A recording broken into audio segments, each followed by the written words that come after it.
Ķengaraks, 1968. gada agrs pavasaris. Daugavā sablīvējušies ledus gabali. Attēlā mana vecmāmiņa Dzintra Grundmane. 2025. gada ziema, janvāris. Daugavas ūdens nav nemaz paguvis aizsalt un decembris pavadīs bez sniega. Iespējams, arī turpmākie gadi Latvijā būs bez īstas ziemas. Rudens Latvijā. Ja pagājušā gadsimta beigās un 2000. gadu sākumā oktobrī augstākā temperatūra sasniedza knapi +10 grādus, tad pagājušā gadā temperatūras maksimums jau bija +16.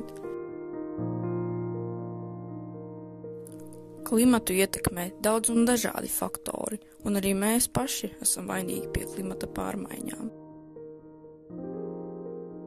Es esmu Ance Ieva Dubaņēviča, un es esmu no 7 cilvēku ģimenes.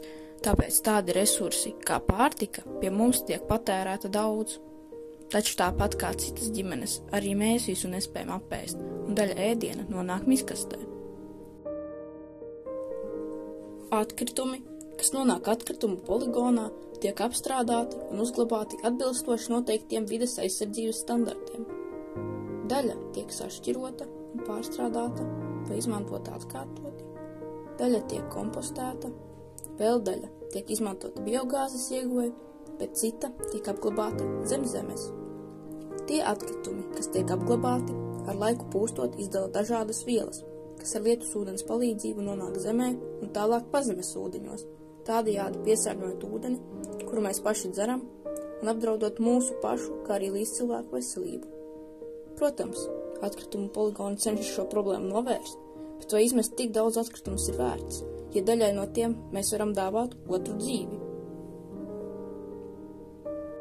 Mana klases biedrene Sāra Alise Simenovska nāk no 3 cilvēku ģimenes, un viņa dzīvo tālu no skolas.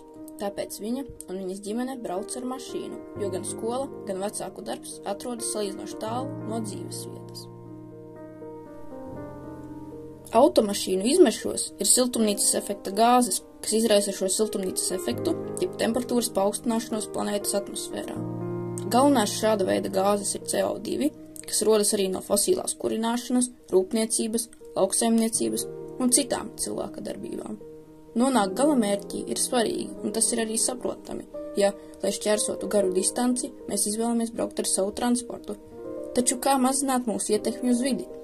Pastāv arī zaļākas alternatīvas, piemēram, elektrisko automašīnu vai arī sabiedriskā transporta lietošana un pārvietošanās ar velosipēdu vai kājām.